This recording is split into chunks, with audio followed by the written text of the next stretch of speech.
Standing in the dumpster, a homeless man saw an old piggy bank covered with dirt. He picked it up and hid it inside his jacket, hoping he could take it home and sell it for a few bucks. However, he was shocked when he opened the piggy bank at home and saw what was inside it. "Hey, Lisa, it's time for you to go to school." Steve brushed his daughter's hair off her forehead while trying to wake her up. "Okay, Dad," she replied in a groggy voice. "I'm up." Steve stood up and walked outside the shelter home he had been living in for the past 2 years. While he took a sip of the unappetizing coffee that tasted more like bitter water, he thought about how his life had changed after his ex-partner, Alisa, left him. Steve saw Alisa for the first time at work. They worked in different teams in the same aid company and often met near the water cooler or during lunch breaks. Whenever Steve looked at her, he felt she was the most beautiful girl he had ever met. He loved her hair, eyes, lips, and how she talked. He felt butterflies in his stomach whenever she'd take his name. After spending months together, Steve finally decided to confess his feelings to her and learned that Alisa didn't have the same feelings for him. Although she liked him, she wasn't ready to marry him. "Why don't you live with me for a few days and then decide?" he asked her in the office cafeteria. "But Steve," she said while tucking her hair behind her ear, "I think we can be in a live-in relationship, Alisa. I think it would be great." He tried convincing her. A few days later, Alisa moved in with Steve. She agreed to pay half the rent and buy groceries, while Steve would pay for the utilities. They planned to live together for a month to decide what to do next. 3 weeks later, Alisa agreed to stay in Steve's apartment for a few more months.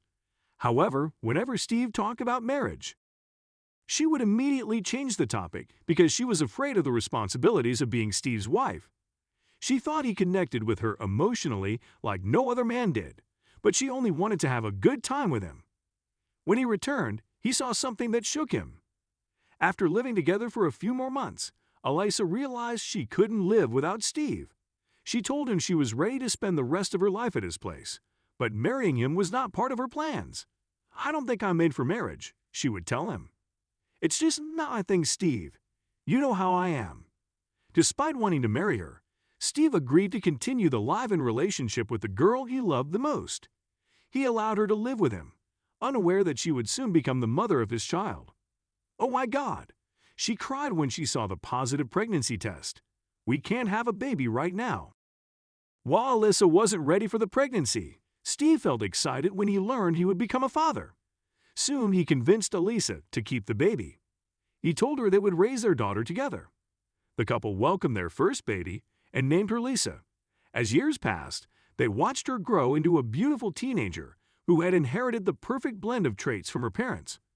She had Alisa's eyes, and her hair resembled Steve's. On Lisa's 14th birthday, the couple planned to host a party at home. They invited all their friends and family, hoping to have a great time. However, that day turned out to be the worst day of Steve's life. After the party was over, Steve went outside to the house to see off the guests. When he returned, he saw something that shook him. He caught Alisa cheating on him with his best friend, Anthony. It was a painful sight that was etched in his mind forever. At first, Alisa apologized to Steve and promised him she would never cheat on him again. She begged him to forgive her, but he was heartbroken, and there was nothing she could do to regain his trust. A few days later, Steve woke up and discovered that Alisa had left. She took away all of her belongings, including her clothes, shoes, jewelry, and money. When Steve found his locker was empty, he immediately grabbed his phone and checked his bank account. "No," he said. "Please, no."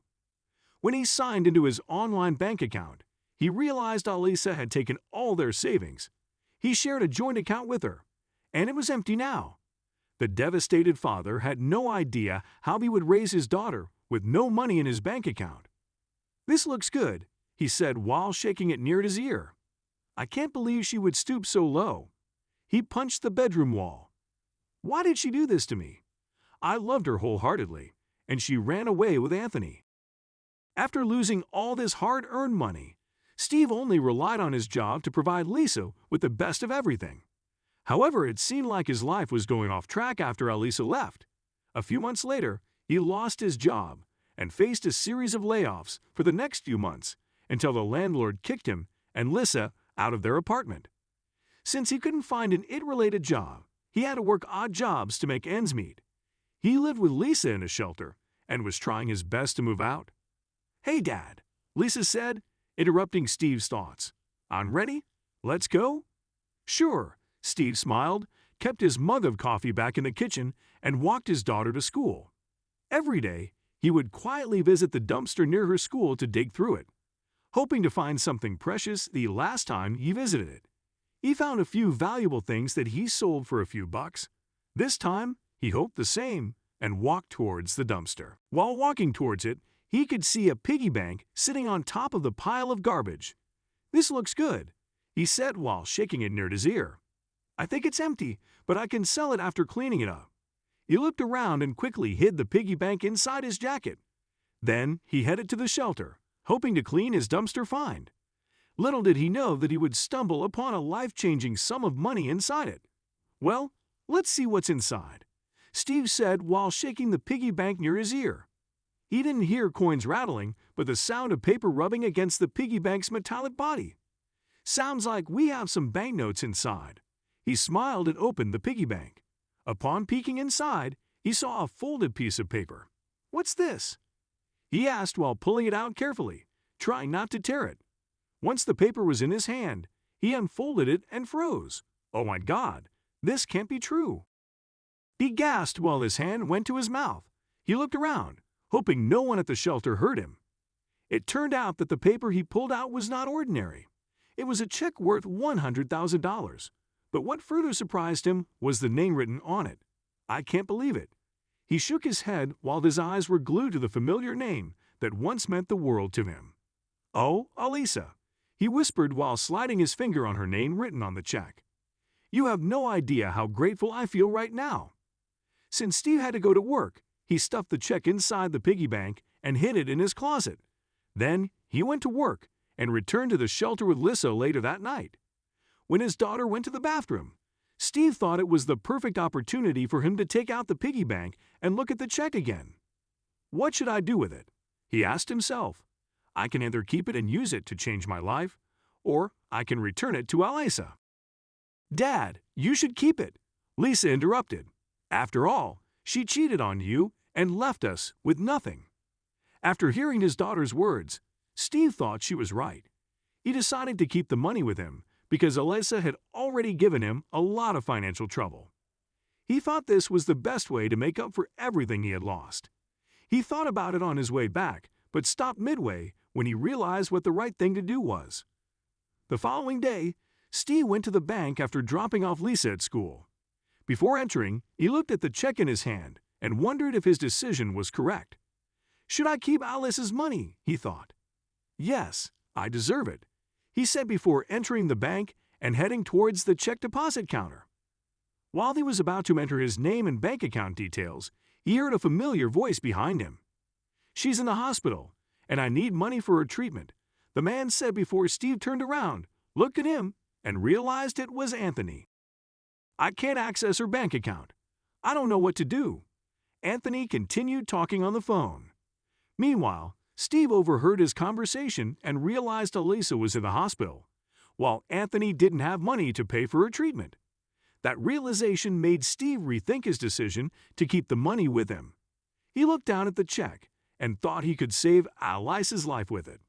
"No, Steve, no. Think about Lisa. She needs this money," he thought, and entered his details to deposit the check in his bank account. Once he received a message from the bank, he headed to the shelter, but something stopped him midway. Part of him wanted to rent a small apartment and take Lisa out of the shelter, while part of him wanted to help his ex-partner. He thought about it on his way back, but stopped midway when he realized what the right thing to do was. Steve turned around and headed to the hospital. He asked the receptionist about Alisa and said he wanted to pay her bills. Once the payment was processed, he returned to the shelter without speaking to Alisa or Anthony. Later that evening, Steve received a call from Anthony. "Hey, Steve. Thank you so much for paying the bills. I can't believe you'd be so generous," he said. "You don't need to thank me for anything, Anthony," Steve replied. "I heard about your financial situation, so I thought I'd pay the bills." "That's so kind of you, Steve," Anthony said. I never thought you would help Alyssa after what happened earlier. I feel so embarrassed. It's fine, Anthony. Everything's cool. Please send me your bank account details, Steve. I will pay you back once Alyssa gets better. I don't have access to her bank account. No problem, Anthony. Take care, Steve replied before hanging up. A few days later, the doctors allowed Alyssa to go home once her health condition improved. That day, Anthony told her about Steve's generous act.